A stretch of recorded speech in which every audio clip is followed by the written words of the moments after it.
Kapolres Sanggau, AKBP Raymond Marcelino Masenggi memimpin press release akhir tahun mengenai jumlah kasus yang ditangani Polres Sanggau di wilayah hukumnya sepanjang tahun 2020. Press release ini digelar di halaman tribun promotor Mapolres Sanggau pada Kamis siang kemarin. Satu di antara jenis kasus yang ditangani ialah kasus narkoba, khususnya sabu. Sepanjang tahun 2020, Polres Sanggau menangani 55 kasus. Terjadi penurunan kasus jika dibandingkan pada tahun lalu, di mana pada tahun 2019 lalu, Polres Sanggau menangani 63 kasus. Kapolres mengatakan meski terjadi penurunan kasus narkoba pada tahun 2020, namun secara jumlah barang bukti yang diamankan malah terjadi kenaikan. Di mana pada tahun 2020, barang bukti narkoba jenis sabu yang diamankan mencapai 20,47 kg sabu.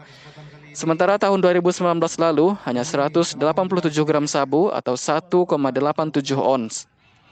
Menurut Kapolres, keberhasilan pengungkapan kasus narkoba ini berkat kerjasama masyarakat, TNI dan Polri, khususnya antisipasi di tempat-tempat jalan tikus yang ada di perbatasan.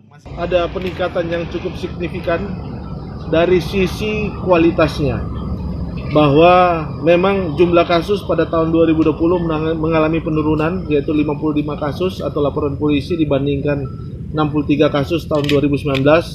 Tetapi dari sisi kuantitas khususnya sabu, yang tahun 2019 hanya 187 gram atau 1,187 ons, naik cukup signifikan pada tahun 2020 adalah 20,47 kg.